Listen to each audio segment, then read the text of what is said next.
جہاں سے رکوع شروع ہو رہا ہے وہاں سے پڑھیں گے انشاءاللہ۔ صفحہ نمبر 250 ہے، سورۃ النحل ہے، آیت نمبر 90 پڑھیں گے۔ اعوذ باللہ من الشیطان الرجیم،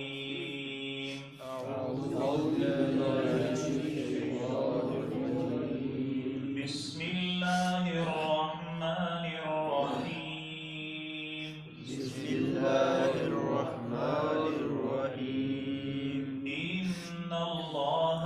ان اللہ یأمر بالعدل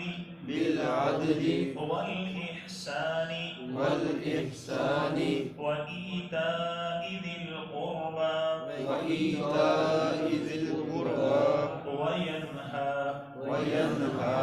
عن الفحشاء والمنكر والبغي يعظكم لعلكم تذكرون۔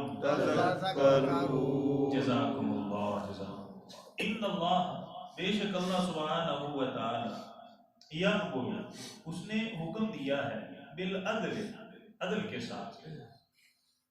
اللہ سبحانہ و تعالی نے حکم دیا ہے عدل کا، والاحسان، اور احسان، وایتاء ذی القربى، اور جو ذوی القربى ہیں، آپ کے رشتہ دار ہیں، ان کو دیا جائے، وینہی عن الفحشاء، اور اللہ سبحانہ و تعالی نے منع فرمایا ہے بے حیائی سے، والمنکر، اور گناہ کے کاموں سے، والبغی، اور حد سے بڑھ جانا۔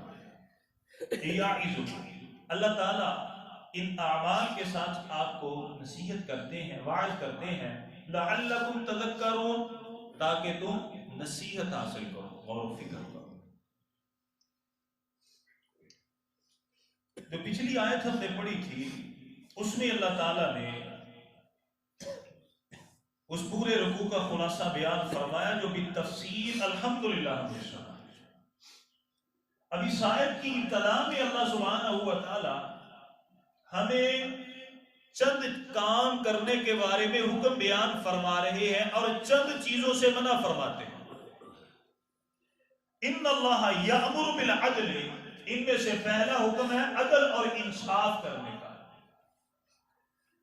اور عدل اور انصاف کیا ہے کہ تمام معاملات میں، خواہ وہ دین کے معاملات ہوں، خواہ وہ دنیا کے معاملات ہوں، ان میں عدل اور انصاف کیا جائے۔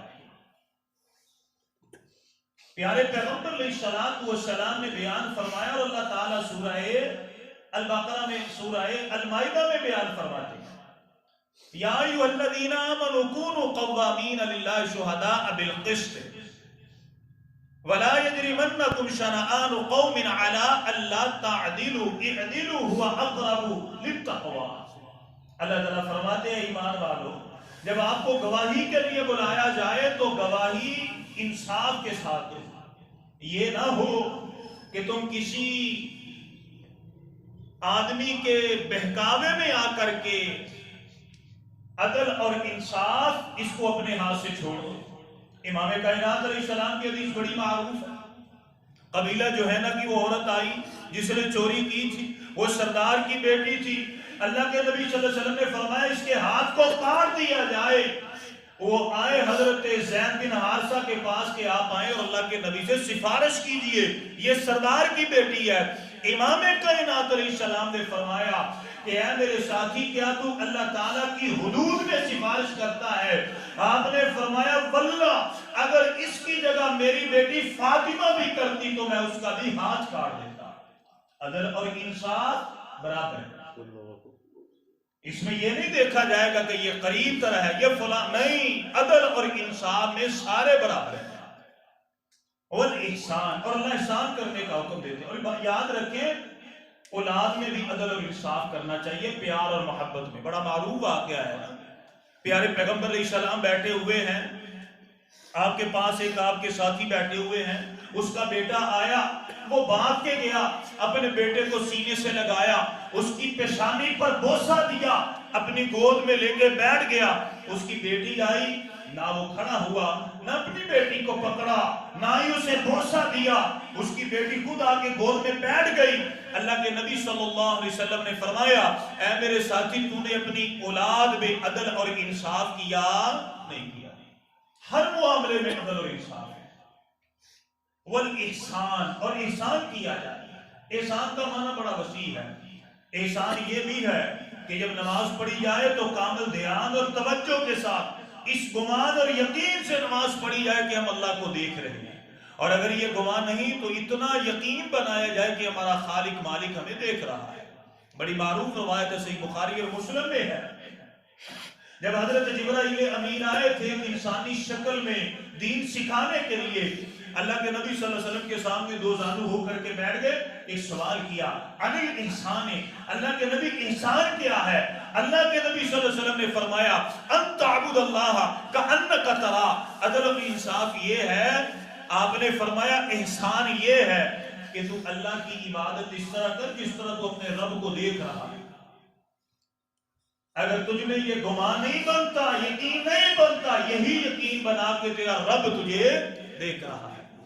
اور لطف کی بات بتاؤں، جب انسان کا یہی گمان بن جائے کہ میرا رب مجھے دیکھ رہا ہے، وہ نماز کی حالت میں بے جا حرکت نہیں کرتا، وہ نماز کی حالت میں کبھی اپنے چہرے کے ساتھ، کپڑوں کے ساتھ، اپنی ناک اور اپنے کان کے ساتھ کبھی نہیں کھیلے گا، وہ کامل دھیان کے ساتھ۔ کبھی آپ دیکھیں یہ جو اندر ساتھی ملازم ہیں، جب ان کا بڑا آتا ہے چاہے ایسے کھڑے ہو جاتے ہیں، اور کسی کو خارج بھی ہو وہ خارج بھی نہیں کرتا۔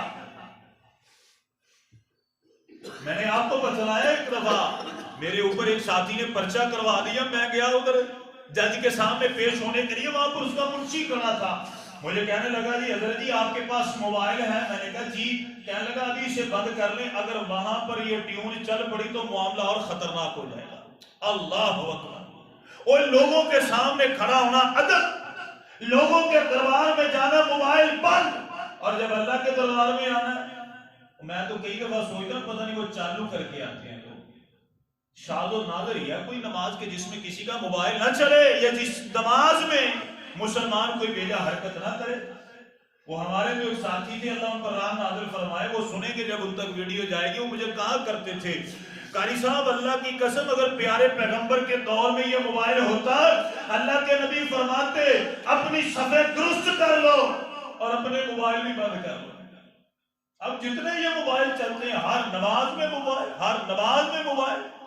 الاحسان، اللہ کی عبادت جس طرح بندہ اللہ کو دیکھ رہا ہے، نہیں تو یہی گمان کہ ہمارا رب ہمیں دیکھ رہا ہے۔ اور احسان ماں باپ کے ساتھ بھی ہے، سورہ البقرہ میں وَإِذْ أَخَذْنَا مِيثَاقَ بَنِي إِسْرَائِيلَ لَا تَعْبُدُونَ إِلَّا اللَّهَ وَبِالْوَالِدَيْنِ إِحْسَانًا وَقَضَىٰ رَبُّكَ أَلَّا تَعْبُدُوا إِلَّا إِيَّاهُ وَبِالْوَالِدَيْنِ إِحْسَانًا، یہ سورہ بنی اسرائیل ہے۔ اور سورہ نساء میں وَاعْبُدُوا اللَّهَ وَلَا تُشْرِكُوا بِهِ شَيْئًا وَبِالْوَالِدَيْنِ إِحْسَانًا، والدین کے ساتھ بھی احسان کیا جائے، نیکی کی جائے۔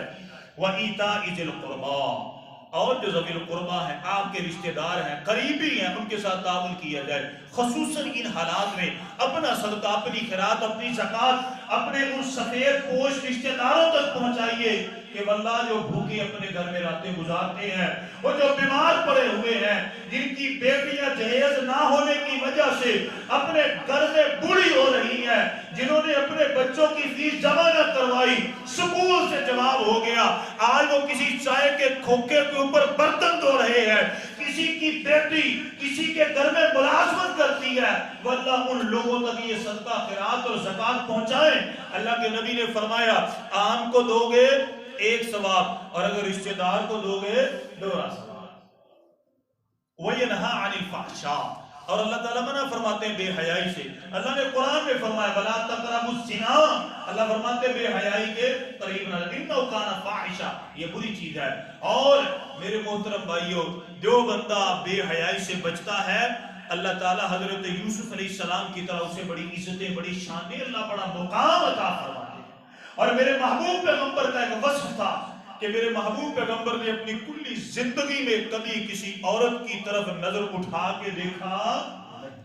تو ہمیں بھی یہ تقاضا ہے اللہ فرماتا ہے سورہ نور میں وَقُلْ لِلْمُؤْمِنِينَ يَغُضُّوا مِنْ أَبْصَارِهِمْ، اے ایمان والو اپنی نظروں کو جھکا لو، اپنی نظروں میں حیا پیدا کرو، اور حیا پیدا کرنے کے لیے نکاح کرو، والمنکر، اور اللہ گناہوں سے معاف۔ اللہ تعالیٰ فرماتے ہیں گناہ نہ کرو، گناہ کے قریب نہ جاؤ۔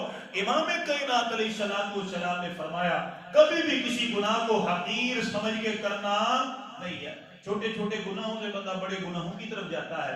میں نے آپ کو بتلایا تھا اللہ کے نبی نے فرمایا جس دسترخوان پر شراب ہو کبھی بھی اس دسترخوان پہ بیٹھ کے کھانا کھانا نہیں۔ کیوں؟